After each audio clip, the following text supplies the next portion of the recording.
ಪ್ರಧಾನಮಂತ್ರಿಗಳಾದ ಸನ್ಮಾನ್ಯ ಶ್ರೀ ಎಚ್.ಡಿ. ದೇವೇಗೌಡರವರ ಧರ್ಮಪತ್ನಿ ಶ್ರೀಮತಿ ಚೆನ್ನಮ್ಮ ಅವರ ಪಾರ್ಥಿವ ಶರೀರದ ಅಂತಿಮ ದರ್ಶನಕ್ಕೆ ಜನಸಾಗರ ಹರಿದು ಬಂದಿದ್ದು, ಕುಟುಂಬ ಸದಸ್ಯರಿಗೆ ಸಾಂತ್ವನ ಹೇಳಿದ ಹಲವು ರಾಜಕೀಯ ಪಕ್ಷಗಳ ನಾಯಕರು, ಸಚಿವರು, ಶಾಸಕರು ಹಾಗೂ ವಿವಿಧ ಕ್ಷೇತ್ರಗಳ ಗಣ್ಯರು ಆಗಮಿಸಿ ಅಂತಿಮ ಗೌರವ ಸಲ್ಲಿಸಿದರು. ಶ್ರೀಮತಿ ಚೆನ್ನಮ್ಮ ಅವರ ಸರಳತೆ, ಸೇವಾ ಮನೋಭಾವವನ್ನು ನೆನೆದು ಆಗಮಿಸಿದವರು ಕಂಬನಿ ಮಿಡಿದರು. ಹಾಸನ ಜಿಲ್ಲೆಯ ಹೊಳೆನರಸೀಪುರ ತಾಲೂಕಿನ ಮಾವಿನಕೆರೆಯ ಶ್ರೀ ರಂಗನಾಥ ಸ್ವಾಮಿ ಬೆಟ್ಟದ ತಪ್ಪಲಿನಲ್ಲಿರುವ ಕುಟುಂಬದ ಜಮೀನಿನಲ್ಲಿ ಸಕಲ ಧಾರ್ಮಿಕ ವಿಧಿವಿಧಾನಗಳೊಂದಿಗೆ ಅಂತಿಮ ಸಂಸ್ಕಾರ ನೆರವೇರಿತು. ಸಕಲ ಸರ್ಕಾರಿ ಗೌರವದೊಂದಿಗೆ ಗೌರವ ನಮನ ಸಲ್ಲಿಸಲಾಯಿತು.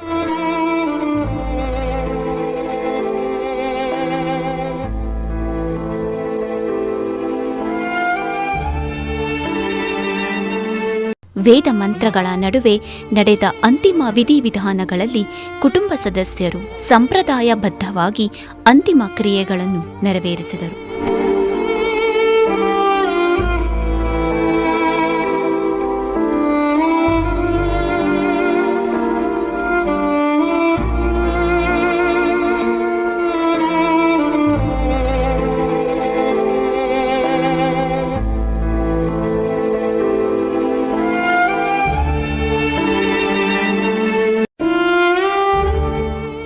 ಸಾವಿರಾರು ಅಭಿಮಾನಿಗಳು, ಸಾರ್ವಜನಿಕರು ಹಾಗೂ ಬಂಧು ಬಳಗ ಅಂತಿಮ ದರ್ಶನ ಪಡೆದು ಭಾವಪೂರ್ಣ ಶ್ರದ್ಧಾಂಜಲಿ ಸಲ್ಲಿಸಿದರು.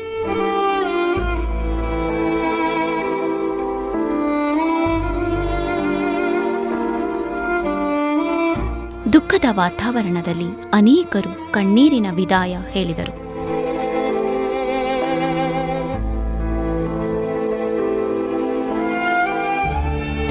ಮುಖ್ಯಮಂತ್ರಿ, ಕೇಂದ್ರ ಹಾಗೂ ರಾಜ್ಯ ಸಚಿವರು, ವಿವಿಧ ರಾಜಕೀಯ ಪಕ್ಷಗಳ ನಾಯಕರು, ಶಾಸಕರು, ಸಂಸದರು ಮತ್ತು ಸ್ವಾಮೀಜಿಗಳು ಸೇರಿದಂತೆ ಹಲವು ಗಣ್ಯರು ಸ್ಥಳಕ್ಕೆ ಆಗಮಿಸಿ ಅಂತಿಮ ನಮನ ಸಲ್ಲಿಸಿ ದೇವೇಗೌಡರ ಕುಟುಂಬಕ್ಕೆ ಸಾಂತ್ವನ ಹೇಳಿದರು.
ಈ ವೇಳೆ ಎಚ್ಟಿವಿ ಕನ್ನಡದೊಂದಿಗೆ ಮಾತನಾಡಿದ ಅನೇಕ ರಾಜಕೀಯ ಗಣ್ಯರು ಶ್ರೀಮತಿ ಚೆನ್ನಮ್ಮ ದೇವೇಗೌಡ ಅವರ ಸರಳ ವ್ಯಕ್ತಿತ್ವ, ಸೌಜನ್ಯ ಮತ್ತು ಕುಟುಂಬದ ಮೇಲಿನ ಅಪಾರ ಕಾಳಜಿಯನ್ನು ಸ್ಮರಿಸಿದರು.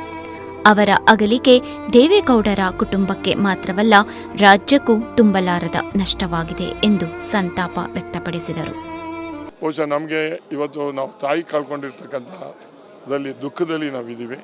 ಬಹುಶಃ ಇವತ್ತು ಅವ್ರ ಕುಟುಂಬಕ್ಕೆ ಭಗವಂತ ಒಂದು ಒಳ್ಳೆಯದು ಮಾಡಲಿ, ಒಂದು ಧೈರ್ಯವನ್ನು ಕೊಡಲಿ ಅಂತ ಹೇಳಿ ಒಟ್ಟು ಅಣ್ಣ ತಮ್ಮಂದಿರು ಎಲ್ಲರೂ ಮದುವೆಯಾಗಿ ಬೇರೆ ಬೇರೆದು ಕುಟುಂಬದ ಥರ ಈ ರಾಜ್ಯದಲ್ಲಿ ಬದುಕಿದಂಥ ಒಂದು ಕುಟುಂಬ. ನಿಜವಾಗ್ಲೂ ಕೂಡ ಅವರು ಗೌಡರು ಮತ್ತು ಚೆನ್ನಮ್ಮನವರ ಒಂದು ತೀರ್ಮಾನ ಏನಿತ್ತು ಅದರಂತೆ ಮನೆ ಚೆನ್ನಾಗಿ ನಡೀತಾ ಇತ್ತು. ಇವತ್ತು ಕೂಡ ನಮ್ಮ ಪಕ್ಷ ಈ ಮಟ್ಟಿಗೆ ಬರಬೇಕಾದ್ರೆ ಅವರ ಆಶೀರ್ವಾದ, ದೇವೇಗೌಡರು ಕೂಡ ದೇಶದ ಪ್ರಧಾನಮಂತ್ರಿ, ರಾಜ್ಯದ ಮುಖ್ಯಮಂತ್ರಿ ಆಗೋದಕ್ಕೆ ಅವರ ಕೊಡುಗೆ ಜಾಸ್ತಿ ಇದೆ. ಅವರ ದೈವಭಕ್ತಿಯಿಂದನೇ ನಾವು ಇಲ್ಲಿವರೆಗೆ ನಮ್ಮ ರೀಜನಲ್ ಪಾರ್ಟಿ ಒಂದು ಶಕ್ತಿ ಆಗಿರ್ತಕ್ಕಂಥದ್ದಕ್ಕೆ ಒಂದು ಸಾಕ್ಷಿ. ನಾವು ಇವತ್ತು ಹೇಳೋದಿಷ್ಟೇ, ಅವರ ಆಶೀರ್ವಾದದಿಂದ ನಾವೆಲ್ಲ ಬೆಳೆದಿದ್ವಿ. ಮುಂದೇನೂ ಕೂಡ ಅವರ ದೈವ ಭಕ್ತಿ ನಮ್ಮೆಲ್ಲರ ಮೇಲೆ ಇರ್ತದೆ ಅಂತಕ್ಕಂಥದ್ದು ಆಸೆ. ಅವ್ರ ಕುಟುಂಬಕ್ಕೆ ಒಳ್ಳೆಯದಾಗಲಿ ಅಂತಕ್ಕಂಥದ್ದು ಆಸೆ. ಇಡೀ ಚೆನ್ನಮ್ಮನವರು ಮತ್ತು ದೇವೇಗೌಡರ ದಾಂಪತ್ಯ ಜೀವನ ಅದೊಂದು ನಮ್ಮ ಇಡೀ ಎಲ್ಲರ ದಾಂಪತ್ಯ ಜೀವನಕ್ಕೆ ಒಂದು ರೋಲ್ ಮಾಡಲ್ ಅಂತ ನಾನು ಹೇಳೋಕ್ಕೆ ಇಷ್ಟಪಡ್ತೀನಿ. ಅಂಥ ಒಂದು ತುಂಬು ಕುಟುಂಬದಲ್ಲಿ ಆ ಕುಟುಂಬವನ್ನು ಒಗ್ಗೂಡಿಸಿ ತಗೊಂಡು ಹೋಗ್ತಕ್ಕಂಥದ್ದೊಂದು ಬಹುದೊಡ್ಡ ಕೆಲಸವನ್ನು ಚೆನ್ನಮ್ಮಾಜಿಯವರು ಮಾಡಿದ್ದಾರೆ. ಹಾಗಾಗಿ ದೇವೇಗೌಡರ ಒಂದು ರಾಜಕೀಯ ಶಕ್ತಿ ಪ್ರಧಾನಮಂತ್ರಿಗಳಾಗಿ ಆಚೆ ಬಂದಿದ್ದರೂ ಕೂಡ ಅದರ ಹಿಂದಿನ ಶಕ್ತಿ ಚೆನ್ನಮ್ಮಾಜಿಯವರೇ. ಅವರೊಂದು ಬೆನ್ನೆಲುಬಾಗಿ ಅವರಿಗೆ ಅಷ್ಟೊಂದು ಶಕ್ತಿ ತುಂಬಿ ಕುಟುಂಬವನ್ನು ಒಗ್ಗೂಡಿಸ್ಕೊಂಡು ತಗೊಂಡು ಬಂದಂಥ ಎಲ್ಲ ಜನಗಳನ್ನು, ಎಲ್ಲ ವರ್ಗದ ಜನರನ್ನು ಮನೆಯಲ್ಲಿ ಅತ್ಯಂತ ಪ್ರೀತಿಯಿಂದ ಮನೆಯವರೊಬ್ಬರ ರೀತಿಯಲ್ಲಿ ಕಂಡದ್ದಂಥದ್ದು ಅವರಿಗೆ ಅನ್ನಪೂರ್ಣೇಶ್ವರಿ ಅಂತಲೇ ನಾವು ಹೇಳಬೇಕಾಗಿದೆ. ಅನ್ನಪೂರ್ಣೇಶ್ವರಿಯಿಂದ ಅಂಥ ಒಂದು ಕೆಲಸವನ್ನು ಮಾಡಿದ ಫಲ ಇವತ್ತು ನಮ್ಮಲ್ಲಿ ಹೇಳ್ತಾರೆ ನೋಡಿ, ಇದು ಎಂಥದ್ದು ಮರಣದಲ್ಲಿ ನೋಡು ಅವರ ಇದನ್ನು ಶರಣರ ಒಳ್ಳೆಯತನವನ್ನು ಮರಣದಲ್ಲಿ ನೋಡು ಅಂತ ಹೇಳಿದಾರಲ್ಲ. ಹಾಗಾಗಿ ಅದು ಇವತ್ತು ಚೆನ್ನಮ್ಮಾಜಿಯವರು ಮಾಡಿರ್ತಕ್ಕಂಥ ಒಳ್ಳೆಯ ಕೆಲಸಗಳು, ಅವರ ಧಾರ್ಮಿಕ ಸಂಪ್ರದಾಯ ಮತ್ತು ಮನೆಯ ಸಂಸ್ಕಾರ, ಆ ಸಂಸ್ಕಾರಗಳೆಲ್ಲವೂ ಕೂಡಿ ಇವತ್ತು ಇಂಥ ಅಭೂತಪೂರ್ವವಾಗಿರ್ತಕ್ಕಂಥ ಜನ ಇವತ್ತು ಅವರಿಗೆ ಕಳಿಸ್ಕೊಡೋದಕ್ಕೆ ಇಷ್ಟೊಂದು ಪ್ರೀತಿಯಿಂದ ಬಂದಿರತಕ್ಕಂಥ ಜನಸಾಗರನೆ ಬಂದಿದೆ. ಚೆನ್ನಮ್ಮ ಅವರ ಅಗಲಿಕೆ ಎಷ್ಟು ಸಂತಾಪವನ್ನು ಬಹುಶಃ ಮೇಡಮ್, ಮೊನ್ನೆಯಿಂದ ತಾವು ನೋಡ್ತಾ ಇದ್ದೀರಿ, ಅವರೇನು ರಾಜಕಾರಣಿ ಅಲ್ಲ, ಅವರು ಅಥವಾ ಬೇರೆ ರೀತಿಯ ಪ್ರಚಾರದಲ್ಲಿಲ್ಲ. ಆದರೂ ಜನಸಾಗರ ಅಷ್ಟೊಂದು ಬಂದಿದೆ, ಅವರಿಗೆ ಅಶ್ರುತರ್ಪಣೆ ಮಾಡಿದ್ದಾರೆ ಅಂತ ನೋಡಿದರೆ ಬಹುಶಃ ಒಬ್ಬ ಮಹಿಳೆಯಾಗಿ ಬರೀ ಕುಟುಂಬವನ್ನು ಮಾತ್ರ ನೋಡಿಲ್ಲ ಅವರು. ನನಗೆ 43 ವರ್ಷ ಪರಿಚಯ ಅವ್ರದ್ದು ಪಕ್ಷದಲ್ಲಿ. ನಾನು 6 ಸಾರಿ ಶಾಸಕನಾಗಿ ನಾನು ಬಹುಶಃ ಪಕ್ಷಕ್ಕೆ ನಿಷ್ಠೆ ಗೊತ್ತು ಅವ್ರಿಗೆಲ್ಲ. ಯಾರೇ ಬರಲಿ ಯಾರೇ ಹೋಗಲಿ, ಶಾಸಕ ಇರ್ಬೋದು ಅಲ್ಲದೇ ಇರ್ಬೋದು, ನಮ್ಮ ಹಾಸನ ಜಿಲ್ಲೆಯವರು, ತಾಲೂಕಿನವರು, ಬೇರೆ ಬೇರೆ ದೂರದವರು, ಯಾಕಲ್ಲಿ ಗೇಟ್ ಹತ್ರ ಒಬ್ಬ ನಿಂತಿದ್ದಾರೆ, ಕರಿ ಯಾರವರು, ಏನದು, ಹೀಗೆ ಅವ್ರಿಗೆ ಕಾಫಿ ಕೊಟ್ಟು ಕಳಿಸು, ತೀರ ತಿಂಡಿ ಕೊಟ್ಟು ಕಳಿಸು. ಈ ಸೌಜನ್ಯ ಮಹಿಳೆಗೆ ಬಂದುಬಿಟ್ರೆ ಬಹುಶಃ ಚಿತ್ರಣವೇ ಬೇರೆ. ಅದಕ್ಕೊಬ್ಬ ಮಹಿಳೆಯಾಗಿ ಹೇಗೆ ಸ್ಪಂದಿಸಬೇಕು, ವ್ಯಕ್ತಿತ್ವ ಹೇಗಿರಬೇಕು ಅನ್ನೋದನ್ನು ಕಲಿಸಿದವರೇ ಅವರು ಅಂತ ನಾನು ಅಂದ್ಕೊಂಡಿದ್ದೇನೆ. ಬಹುಶಃ ಯಾವುದೋ ಅಧಿಕಾರಿ ಇಲ್ಲದವ್ರಿಗೆ ಇಷ್ಟು ಜನಸಮೂಹ ಬರ್ತದೆ ಅಂದರೆ ಏನೋ ವಿಶೇಷತೆ ಇದೆ. ಅದರಿಂದ ನಾವು ಇದನ್ನೆಲ್ಲ ಮೆಚ್ಚಬೇಕು. ಇದು ಬೇರೆ ಮಹಿಳೆಯರಿಗೆ ಮಾದರಿಯಾಗಿರಲಿ. ಅವ್ರ ಕುಟುಂಬ ಅಂದರೆ ರಾಜಕೀಯ ಕುಟುಂಬ ಅಲ್ಲ, ಅದು ಸೇವಾ ಕುಟುಂಬ. ನಾವು ನೋಡಿ, ಆಸಿಡ್ ಪ್ರಕರಣದಲ್ಲಿ ಬೇರೆ ಯಾರೇ ಆಗಿದ್ರು ಕೂಡ ಸೇಡಿನ ತೀರಿಸ್ಕೊಳ್ತೀವಿ. ಹೀಗಾಗಿದೆ ಅಂತ ಕ್ಷಮೆಗೆ ಹೌದು, ಬಿಡಪ್ಪ ಆಯ್ತು, ಆಗಿದ್ದಾಗೋಗಿದೆ, ಕ್ಷಮಿಸಿಬಿಡಪ್ಪ ಅವ್ರನ್ನ. ಕಾನೂನು ಹೀಗೆ ಮಾಡಬೇಕು, ಅದು ನೀವು ಕಾನೂನಿಗೆ ಬಿಟ್ಟಿದ್ದು, ನಾನೇನು ಅದಕ್ಕೆ ತಲೆ ಹಾಕಲ್ಲ, ಆದರೂ ನಾವು ಒತ್ತಾಯ ಮಾಡಲ್ಲ ಅಂತ ಬೇರೆಯವರು ಕ್ರಮ ಆಗಲೇಬೇಕು ಅಂತ ಹೇಳ್ತಿದ್ರೂ ಕೂಡ ಅವರಿಗೆ ಆ ಒಂದು ವಿಶೇಷ ಗುಣವನ್ನು ಹೌದೌದು ಮಾದರಿಯಾಗಿದ್ದಾರೆ. ಅವರ ಮಾದರಿ ಎಲ್ಲ ಮಹಿಳೆಯರಿಗೂ ಬರಲಿ ಅಂತ ಅಷ್ಟೇ ಆಸೆ. ನನಗೆಂದರೆ ಪ್ರಥಮ ಬಾರಿ ನಾನು ಶಾಸಕನಾಗಿ ಮಂತ್ರಿಮಂಡಲಕ್ಕೆ ದೇವೇಗೌಡರು ತಗೊಂಡಿದ್ದೆ. ಆ ದಿವಸದಿಂದ ನಮಗೆ ಸಂಪರ್ಕ ಇತ್ತು. ಮನೆಗೆ ಹೋದಾಗ ಅವರು ಎಲ್ಲರನ್ನೂ ಮಕ್ಕಳಂತೆ ಕಾಣ್ತಾ ಇದ್ರು. ಅವ್ರು ಪ್ರಧಾನಮಂತ್ರಿ ಆಗಿದ್ದಾಗಲೂ ನೇರವಾಗಿ ಪ್ರಧಾನಮಂತ್ರಿಗಳಿಗೆ ಮನೆಗೆ ಹೋಗ್ಲಿಕ್ಕೆ ಯಾರಿಗೂ ಅವಕಾಶ ಇರಲಿಲ್ಲ. ನಮಗೆಲ್ಲ ಇವರು ಪ್ರಧಾನಮಂತ್ರಿ ಆಗಿದ್ದರಿಂದ ನೇರವಾಗಿ ಹೋಗುವಂಥ ಅವಕಾಶ ಇತ್ತಲ್ಲದೆ, ಚೆನ್ನಮ್ಮನವರು ಅಲ್ಲೂ ಸಹ ಬೆಂಗಳೂರಲ್ಲಿ ಯಾವ ರೀತಿಯಲ್ಲಿ ನಮಗೆಲ್ಲ ತಿಂಡಿ ಊಟ ಎಲ್ಲ ವ್ಯವಸ್ಥೆ ಮಾಡ್ತಾಯಿದ್ರು, ಅದೇ ರೀತಿ ವ್ಯವಸ್ಥೆಯನ್ನು ಮಾಡ್ತಾರೆ. ಅದಕ್ಕೆ ಅನ್ನಪೂರ್ಣೇಶ್ವರಿ ಅಂತ ಎಲ್ಲರೂ ಕರೀತಾ ಇದ್ದಾರೆ. ನಾನು ಅದೇ ಶಬ್ದವನ್ನು ಉಪಯೋಗ ಮಾಡಬೇಕಾಗ್ತದೆ. ಅದರಿಂದ ಅವರು ನಿಧನದ ಒಂದು ದುಃಖವನ್ನು ತಡ್ಕೊಳ್ಳಿಕ್ಕೆ ಅವ್ರ ಕುಟುಂಬಕ್ಕೆ ಶಕ್ತಿ ಕೊಡಲಿ ಅಂತ ಹೇಳ್ತಾ ಅವ್ರ ಆತ್ಮ ಕೊಡಲಿ ಅಂತ ಯಾಕಂದರೆ ನಾವೆಲ್ಲ ಅವರ ಸುತ್ತ ಕೆಲಸ ಮಾಡಿದ್ದಾರೆ. ಮುಂದಿನ ದಿನಗಳಲ್ಲಿ ಅವರ ಕುಟುಂಬಕ್ಕೆ ಈ ಒಂದು ದುಃಖ ಭರಿಸುವಂಥ ಶಕ್ತಿ ಅಂತೂ ಕೊಡಲೇಬೇಕಾಗಿದೆ. ಅವರ ಅಗಲಿಕೆ ನಮಗೆ ತುಂಬ ನೋವು ತಂದಿದೆ. ಅವ್ರನ್ನ ದೇವತೆ ಅಂತಲೇ ಹೇಳ್ಬೋದು. ಏಕೆಂದರೆ ನಮಗೆ 40 ವರ್ಷದ ರಾಜಕಾರಣ ನಮ್ಮ ಮನೆಯವ್ರದ್ದು. ಅವತ್ತಿಂದನೂ ನಮಗೆ ತುಂಬ ಚಿರಪರಿಚಿತರು. ನಮ್ಮನ್ನು ತಾಯಿ ಅಂತಲೇ ಹೇಳ್ಬೋದು ಅವರಿಗೆ. ನಾವು ಹೋದರೆ ಮಾತೃ ಹೃದಯದಿಂದ ನಮ್ಮನ್ನು ಮಗಳು, ನಮ್ಮ ಮನೆಯವರು ಮಗ ಆಗಿದ್ವಿ. ಅವ್ರ ಮನೆ ಕುಟುಂಬದಲ್ಲಿ ಒಬ್ಬರು ಸದಸ್ಯರಾಗಿದ್ವಿ. ತುಂಬ ನೋವಿದೆ ಇವತ್ತು. ಒಂದು ದಿನವೂ ಕೂಡ ನಾವು ಹೋದರೆ ಹಾಗೆ ಕಳಿಸ್ತಾ ಇರಲಿಲ್ಲ. ಊಟ ಕೊಟ್ಟು ಜೊತೆಯಲ್ಲಿ ಟೇಬಲ್ ಮೇಲೆ ಕೂರಿಸಿ ಯಾವ ರೀತಿ ನಮ್ಮನ್ನ ಸತ್ಕಾರ ಮಾಡ್ತಿದ್ರು ಅಂದರೆ ನಮ್ಮಮ್ಮನ್ನೇ ಅವರ ಮುಖದಲ್ಲಿ ನೋಡುವಾಗಿತ್ತು. ಹಾಗೆಯೇ ಅವರು ಒಂದು ದಿವಸ ಒಂದು ಉದಾಹರಣೆ ಹೇಳಬೇಕು ಅಂದರೆ, ಒಂದು ದಿವಸ ನಮ್ಮ ಮನೆಯವರು 20-25 ವರ್ಷದ ಹಿಂದೆ ಪೂಜೆ ಮಾಡ್ತಾ ಹೋಗಿದ್ವಿ ಅವ್ರ ಮನೆಗೆ. ದೊಡ್ಡವ್ರು ನೋಡಬೇಕು ಅಂದರು ನಮ್ಮ ಮನೆಯವರು. ಆಗ ನಾನು ಅಮ್ಮನ ಮಾತಾಡ್ಸೋಣ ಅಂತ ಹೋದಾಗ ಅವರು ಪೂಜೆಗೆ ಕೂತಿದ್ರು. ಇವ್ರಿಗೆ ಲೇಟ್ ಆಗುತ್ತೆ ಮೀಟಿಂಗ್ಗೆ, ನಾನು ಹೋಗ್ಬಿಡ್ತೀನಿ ಅಂತ ಅಂದರು. ಅವತ್ತು ಶುಕ್ರವಾರ ಇತ್ತು. ಅಮ್ಮ ಅಲ್ಲಿಂದನೇ ಬರ್ತೀನಿ, ಇನ್ನೊಂದು 10 ನಿಮಿಷ ಇರೋಕ್ಕೆ ಹೇಳು ಅಂದರು. ನಾನಿದ್ದೆ. ಆಮೇಲೆ ಈಚೆ ಬಂದು, ಇವತ್ತು ಶುಕ್ರವಾರ ದೇವ್ರ ಥರ ಬಂದಿದ್ದೀಯಮ್ಮ, ನಿನಗೆ ಕುಂಕುಮ ಕೊಡ್ತೀನಿ ಅಂತ ಮಡ್ಲು ದುಮ್ ಕಳಿಸಿದ್ರು. ಇವತ್ತು ನನಗೆ ಮರೆಯೋಕ್ಕಾಗಲ್ಲ. ಏಕೆಂದರೆ ಒಬ್ಬ ಮನುಷ್ಯನಲ್ಲಿ ದೇವ್ರು ಕಾಣ್ತಾರೆ ಅಂತ ನಾನು ತುಂಬ ಕಲಿತೆ ಅವರಿಂದ. ಆ ಥರ ಅಂಥ ವ್ಯಕ್ತಿನ ನಮಗೆ ಮತ್ತೆ ನೋಡೋಕ್ಕಾಗಲಿಲ್ಲ ಅಂತ ಒಬ್ಬರನ್ನ ಕಳ್ಕೊಂಡಿದ್ದೀವಿ ನಮ್ಮ ಇದು ಅಂತ ಹೇಳಿ ಅವ್ರ ಬಗ್ಗೆ ಎಷ್ಟು ಹೇಳಿದ್ರು ಸಾಲದು ಅಂತ. ಒಬ್ಬ ಭಾರತೀಯ ಮಹಿಳೆಯಾಗಿ ಯಾವೆಲ್ಲ ಗುಣಗಳಿರಬೇಕು ಅಷ್ಟು ಗುಣಗಳನ್ನು ಅವರು ಹೊಂದಿದ್ರು. ಅಷ್ಟು ಗುಣನೂ ಯಾವುದೂ ಇಲ್ಲ ಅನ್ನೋಗಿಲ್ಲ. ಅವರು ದೇವತೆ. ಇವತ್ತು ಇಷ್ಟು ಒಂದು ಒಳ್ಳೆ ಸೋಲ್ ಆಗಿರೋ ಹೊತ್ತಿಗೆ ಇವತ್ತು ಅವರು ಇಷ್ಟು ಜನಗಳ ಅಭಿಮಾನದಿಂದ ಬರ್ತಾರೆ ಅಂದರೆ ಅವರು ದೈವ ಸ್ವರೂಪಿಯಾಗಿದ್ದರು ಅಂತಲೇ ಹೇಳ್ಬೋದು. ಮೇಡಮ್, ನಾನು ಚೆನ್ನಮ್ಮ ಅವರು ನಮ್ಮ ಪಕ್ಕದ ಊರು ಮೇಡಮ್. ನಮ್ಮ ಮನೆಯವರು 50 ವರ್ಷದಿಂದ ನಾರಾಯಣಗೌಡ ಅಂತ KMF ಡೈರೆಕ್ಟ್ರು ರೇವಣ್ಣವರ ಜೊತೆ ಸನ್ಮಾನ್ಯ ಅಪ್ಪಾಜಿಯವರು ಎಲ್ಲ ಥರದಲ್ಲೂ ನಮಗೆ ರಾಜಕೀಯದಲ್ಲಿ ಸಹಾಯ ಮಾಡಿ, ನಾನು ಹಾಸನ ತಾಲೂಕು ಪಂಚಾಯತಿ ಅಧ್ಯಕ್ಷರಾಗಿದ್ದೆ ದೇವೇಗೌಡರು ಪ್ರಧಾನಮಂತ್ರಿ ಆದಂಥ ಕಾಲದಲ್ಲಿ. ಆವಾಗ ನಾವು ಹೊಲ ಗದ್ದೆ ಕೆಲಸ ಮಾಡ್ತಿದ್ವಿ. ನಮ್ಮನ್ನು ಕರೆದು ಚೆನ್ನಮ್ಮ ಅವರು ನನಗೆ ನಾಗಮ್ಮಂಗೆ ಕೊಡಲೇಬೇಕು ತಾಲೂಕು ಪಂಚಾಯತಿ ಅಧ್ಯಕ್ಷರು ಅಂತ ನಮ್ಮ ಹತ್ರ 10 ರೂಪಾಯಿ ಕೂಡ ಇಲ್ಲದಂಥ ಕಾಲದಲ್ಲಿ ಅಧ್ಯಕ್ಷರು ಮಾಡಿದರು. ಆ ಸಮಯದಲ್ಲಿ ಅವರಿಗೆ ಆಸಿಡ್ಡು ಪ್ರಕರಣ ಆಯಿತು. ಆ ಜೊತೆಯಲ್ಲಿ ಅವ್ರ ಜೊತೆ ನಾನು ಕೂಡ ಆ ದಿನ ಬೆಂಗಳೂರಿಗೆ ಹೋದೆ.